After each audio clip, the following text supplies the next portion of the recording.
त्वदीयपादपङ्कजं त्वदीयपादपङ्कजं नमामि देवी नर्मदे। त्वदीयपादपङ्कजं नमामि देवी नर्मदे। नर्मदे हर। आज नर्मदा परिक्रमा कथन परिक्रमा पहिली 2013-14 व तीर्थ महात्म्य भाग 7वा। त्यासाठी मी हरिभक्तीपरायण सौ सीमाताई नवनाथ महाराज आहेर, श्री क्षेत्र ताहराबाद, तालुका राहुरी, जिल्हा अहमदनगर येथून तुमच्यासमोर लाईव्ह घेत आहे। नर्मदा परिक्रमा कथन या 7व्या भागामध्ये आपण पाहणार आहोत की सिद्ध महात्मा सियाराम बाबा यांच्या आश्रमामध्ये सदाव्रत घेऊन पाठीमागच्या धर्मशाळेमध्ये अन्नक्षेत्रामध्ये भोजन करून ज्यावेळी आरती पूजा झाली आणि आता झोपण्याची व्यवस्था पाहिजे आहे, कारण सियाराम बाबाची तर झोपण्याची व्यवस्था नाही आहे पण तिथे सगळं खुलं आहे, मोकळी हवा नर्मदा मैयासमोर असल्यामुळे खूप हवा लागते, म्हणून झोपण्यासाठी तिथल्या भक्तांनी सांगितलं की पाठीमागच्या बाजूला म्हणजेच गावाच्या बाहेरच्या बाजूला हनुमानजीचं मंदिर आहे, तिथं तुम्ही आरामासाठी जा म्हणून। पण तेवढ्यात आमच्यामधले जे शास्त्री महाराज आहेत त्यांना ताप आला आणि माझे पतिदेव आणि संजय महाराज नाडेकर हे दोघे जण शास्त्री महाराजांना घेऊन छोटासा दवाखाना होता शेजारी, तिथं दवाखान्यात गेले, त्यांना तिथून गोळ्या औषधं आणले आणि त्यांना दोघांना घेऊन महाराज त्या हनुमानजीच्या मंदिरात गेले, तिथे त्यांना ठेवलं आणि बॅगा आणि आम्हाला घ्यायला पुन्हा आश्रमात आले, तिथून आम्हाला सगळ्याला घेऊन परत मंदिरात गेले। जेव्हा मंदिरात गेलो तेव्हा तिथे थोडा वेळ बसलो, गप्पा चप्पा झाल्या आणि पायाला कुणी मलम लावतं, कुणी तेल लावतंय, कुणी औषध लावतंय, कुणी स्प्रे मारतोय, असं चालू असता सगळ्यांनी आपापल्या, कारण सगळ्यांना स्लीपिंग बॅगा होत्या, सगळ्यांनी आपापल्या स्लीपिंग बॅगामध्ये झोपून रात्रीचा आराम झाला आणि सकाळी लवकरच म्हणजे 5:30 वाजता सगळेजण उठले आणि आता उठून आवरून निघायचं आहे।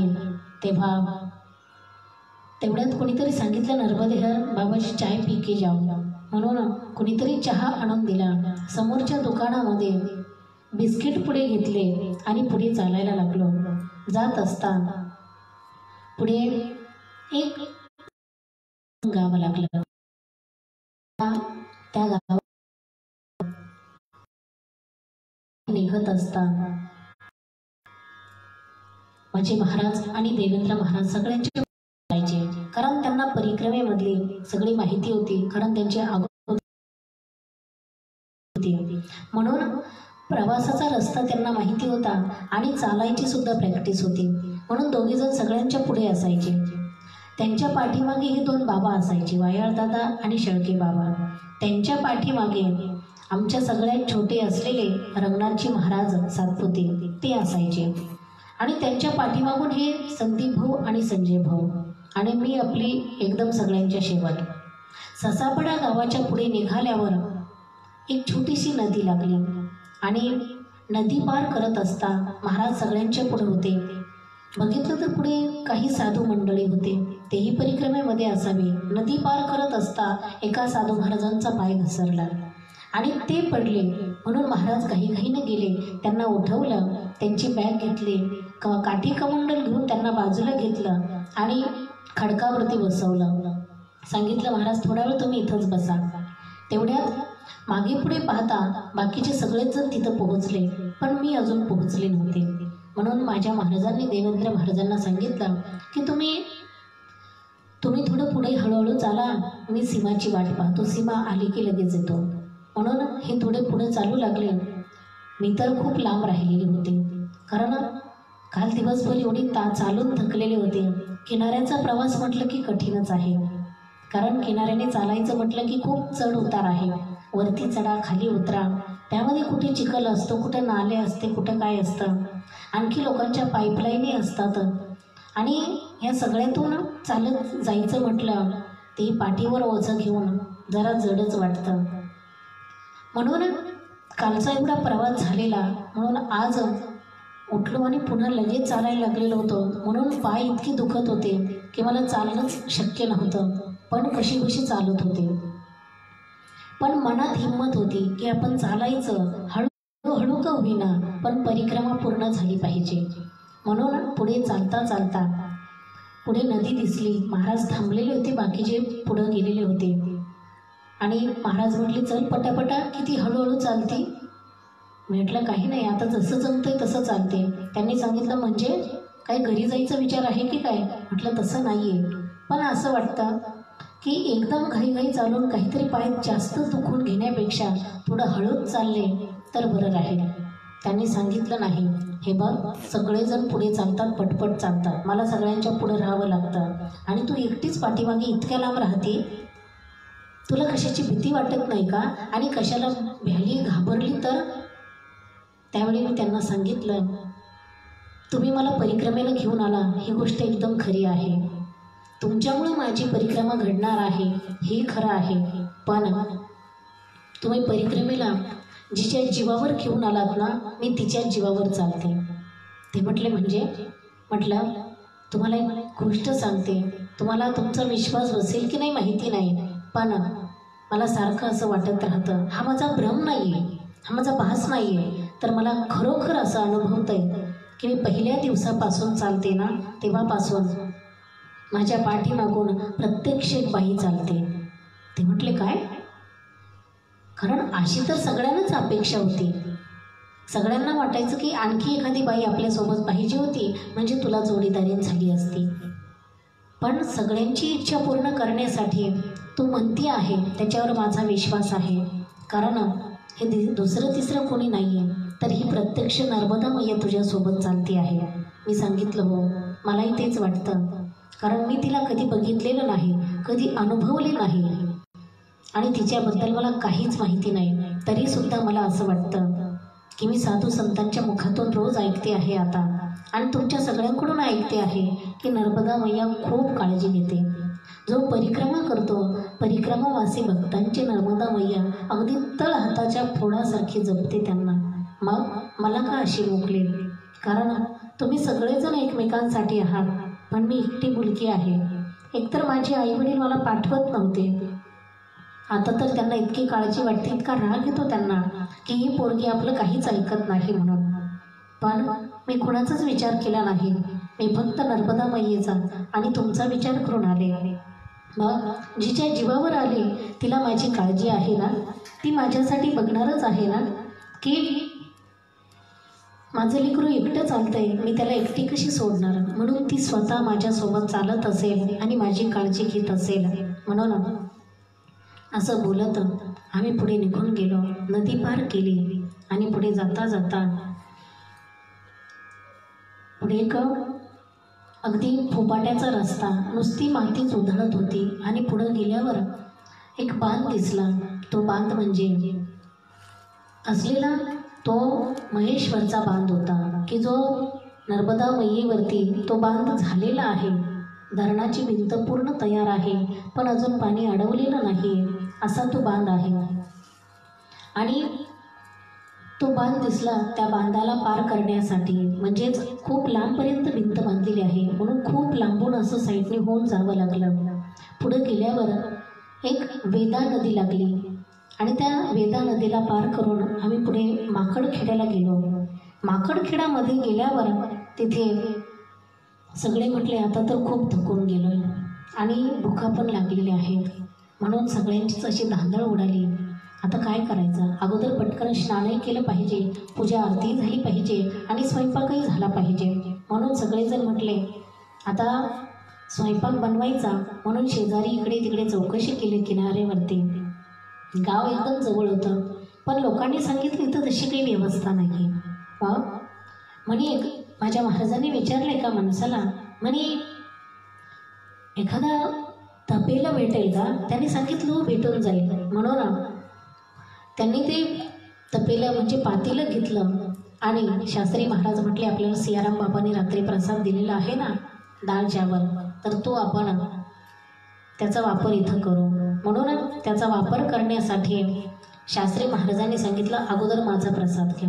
म्हणून त्यांच्या जवळचा अगोदर डाळ चावळ घेतला आणि त्याच्यामध्येच मसाल्याची पुडी होती, म्हणजे मिरची पावडरची पुडी, मिठाची पुडी होती आणि हळदीची पुडी होती. ते सगळं घेतलं आणि आणखी एक जण म्हटलं माझंही त्यामध्ये टाका, म्हणून आणखी एक जणाचं टाकलं आणि तिथे खिचडी बनवण्यासाठी सगळेजण कामाला लागले. कुणी नर्मदा मैयेमधून कमंडलू भरून पाणी आणले, 2-4 कमंडलू एक जणाने नेले आणि भरून आणले डाळ तांदूळ धुण्यासाठी आणि भात शिजवायला घालण्यासाठी.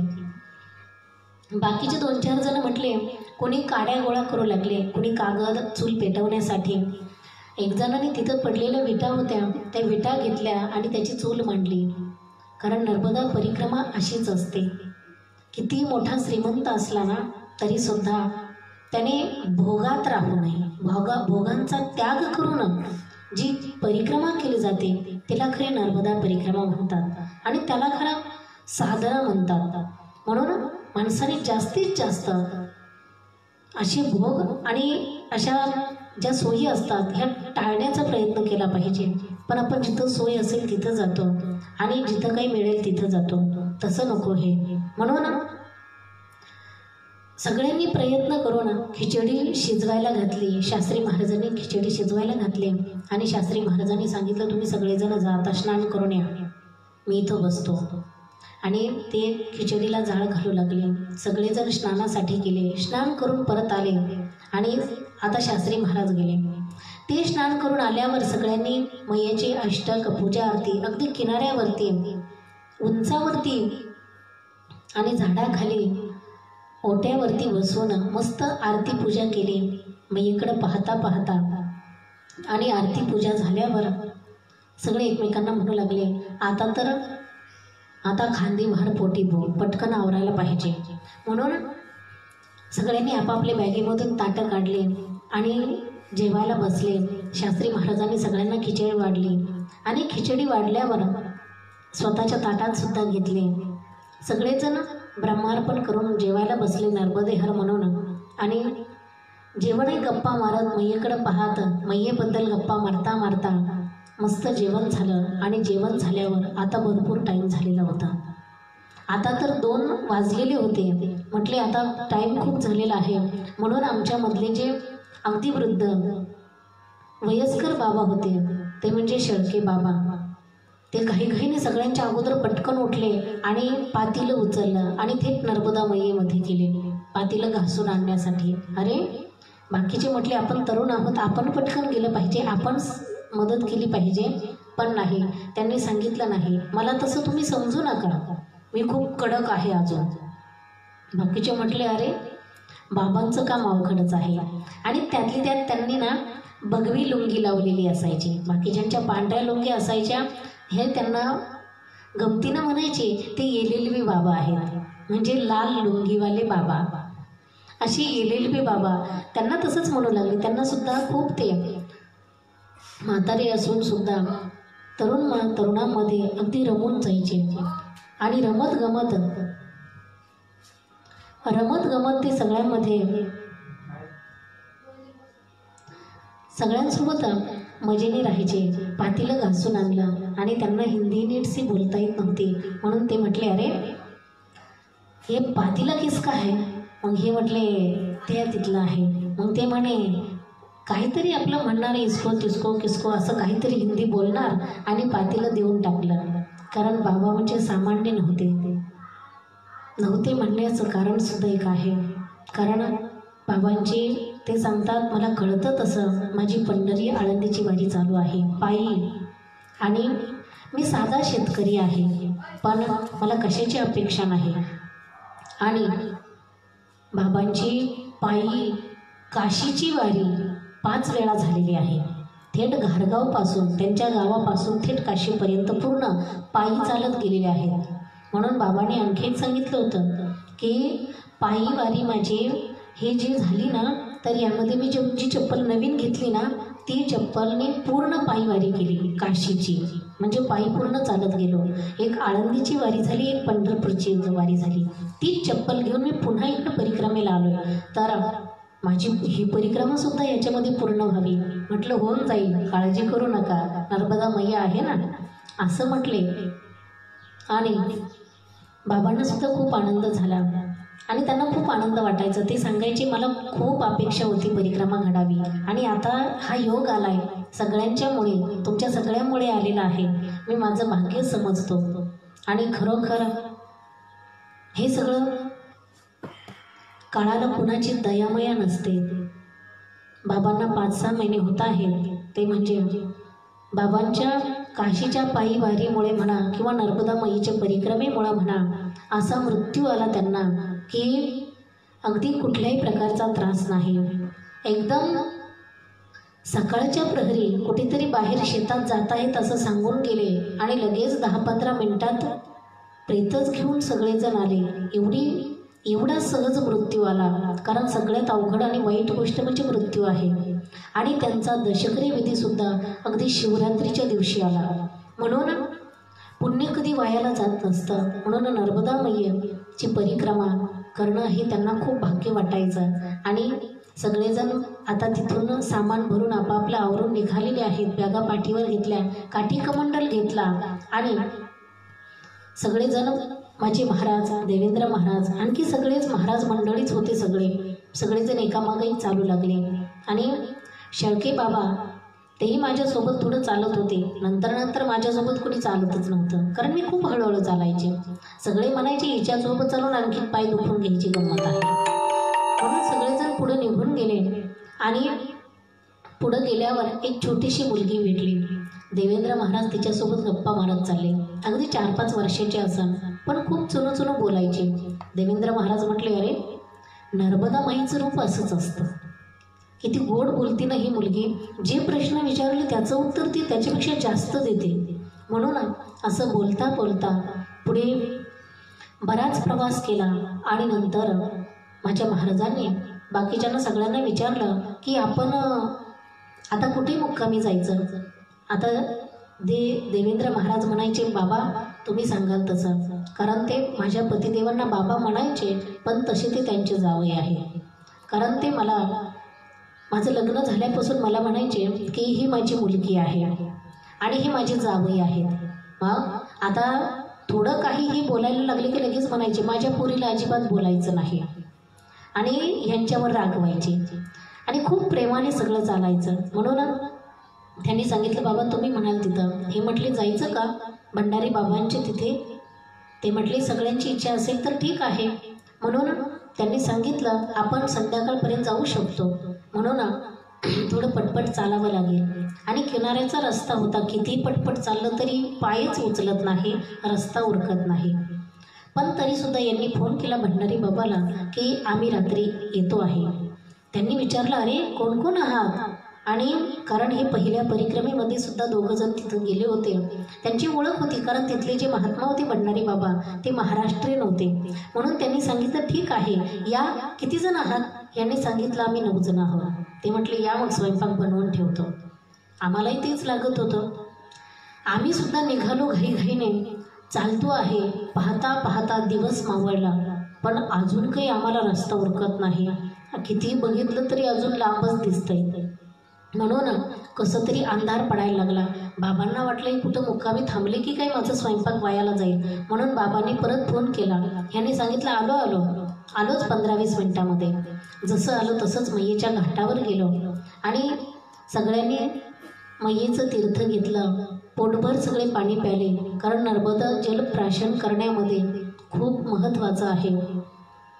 कारण त्यामधूनच एक शक्ती येते, एक उत्साह येतं, एक ऊर्जा निर्माण होते आपल्यामध्ये की आपण परिक्रमा केली पाहिजे आणि खूप सावधतेने आणि काळजीपूर्वक परिक्रमा केली पाहिजे. म्हणून तिथे सगळ्यांनी हातपाय धुतले आणि समोर एक विहंगम दृश्य दिसत होतं. ते म्हणजे महेश्वर. कारण त्या महेश्वरची कथा आपण पलीकडच्या तीरावर गेल्यावर ऐकणार आहोत. म्हणून ते महेश्वर बघितलं आणि परत शालिवानमध्ये त्या आश्रमामध्ये आलो. तर त्या आश्रमाचं नाव आहे शालिवाहन. तिथले बाबा भंडारी बाबा त्यांनी सांगितलं आता पटकन तुम्ही आरती पूजा करून घ्या, लगेच स्वयंपाक तयार आहे. म्हणून आरती पूजा करून घेतली आणि लगेच त्यांनी सांगितलं आता जेवायला बसा. तिथे सुद्धा असं होतं, दुपारी खिचडी खाल्ली, आता यांनी सुद्धा खिचडीच बनवून ठेवली होती. कारण इतके जण असल्यामुळे रोज रोज खिचडीच खाण्याचा प्रसंग जास्त यायचा. म्हणून खिचडी आणि कढी बनवली होती. कढी खिचडी खाल्ली आणि त्यावेळी त्या बाबांनी सांगितलं की इथलं खूप मोठं महात्म्य आहे. आम्ही म्हटलं काय आहे? त्यांनी सांगितलं या ठिकाणाला पूर्वी स्वर्णनगरी म्हणायची. का माहिती? जेव्हा सूर्य उगवायचा ना, सूर्याचे पहिले किरण इथं पडायचे आणि इथे जी किरण पडायचे ना त्या सगळे सोन्यासारखे दिसायचे. म्हणून या ठिकाणाला स्वर्णनगरी म्हणतात. स्वर्णनगरी तीर्थसुद्धा आहे नावडा टोळीमध्ये, पुढच्या गावात, म्हणजे त्याच गावामध्ये. आश्रम थोडा अलीकडे आहे. आणि पलीकडून जो महेश्वर आहे ते अहिल्याबाई होळकरांचं राजगादी तिथे आहे, राजधानी आहे. त्याची कथा मी परत सांगेन तुम्हाला पुढे. पलीकडून राजेश्वराचं मंदिर आहे, ते म्हणजे जो सहस्रार्जुन नावाचा राजा आहे त्याचं मंदिर आहे. आणि आणखी थोडं पुढं गेलं ना की सहस्रधारा आहे. त्या सहस्रधारा म्हणजे त्याची कथा तुम्हाला नंतर सांगेलच मी शूलपाणीच्या जंगलात गेल्यावर. कारण रावणाने जेव्हा आडवा हात लावला होता सहस्रार्जुनासाठी तेव्हा तिथे सहस्रधारा तयार झाल्या नर्मदा मैयेच्या. म्हणून त्याची कथा नंतर तुम्हाला सांगेल.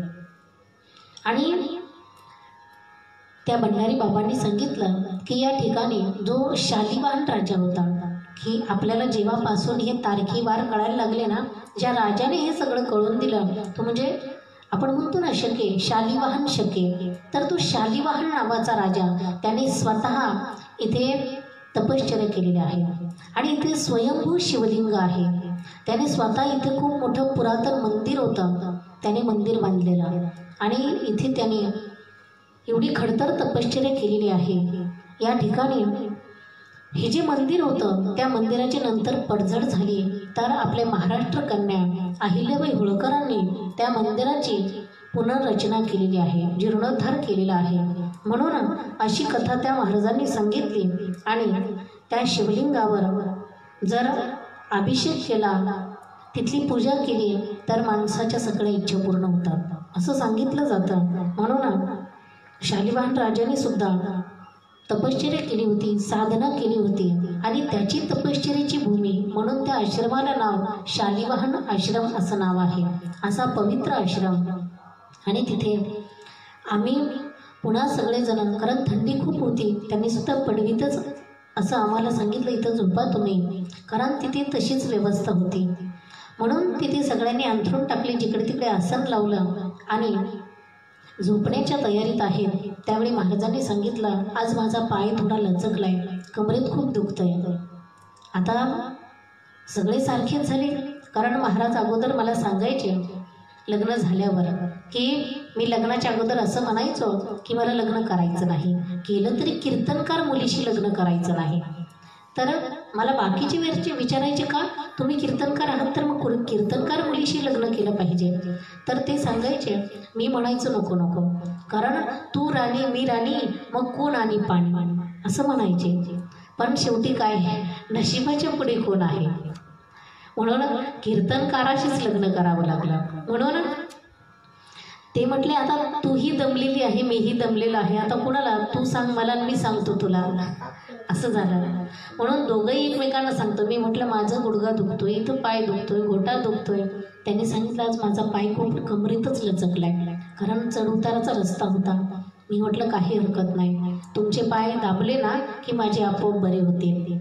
म्हणून त्यांच्या पाठीवर थोडं पाय देऊन उभं राहून त्यांचे कंबर आणि पाय दाबले आणि सगळे म्हणायला लागले अरे हे नवनाथ महाराजांचं चांगलं आहे बुवा, आपण तर उगाचच गडबड केली, घरीच सगळ्यांना ठेवून आलो. काही म्हटले आता आमचं तर अजून काहीच नाही, आमचं लग्नच झालं नाही तर आम्ही कोणाला आणायचं, ह्यांचं बरं आहे सगळं सुखदुःख सोबत पण असं विनोदाने म्हटले. आणि देवेंद्र महाराजांनी पुन्हा सांगितले माझ्या पोरीला असा त्रास द्यायचा नाही हा, असं तुम्ही सुद्धा तेवढेच थकताय, ती तुमच्यापेक्षा जास्त काम करते, जिथं गेलं तिथं स्वयंपाकाला सुद्धा मदत करावी लागते, असं जमणार नाही, तुम्ही तुमचं बघून घ्या नाहीतर पोरीला घेऊन जाईल. महाराज म्हटले ठीक आहे. असं बोलता बोलता सगळ्यांनी त्याच ठिकाणी आराम केला. आणि आजचा मुक्काम याच ठिकाणी झाला, आजचा आराम इथेच झाला. उद्याच्यासाठी अगदी सुंदर कथा आहे, खूप मोठा आणि विशेष अनुभव आहे, तो तुम्हाला उद्या नक्की सांगेल. आता नर्मदे हर.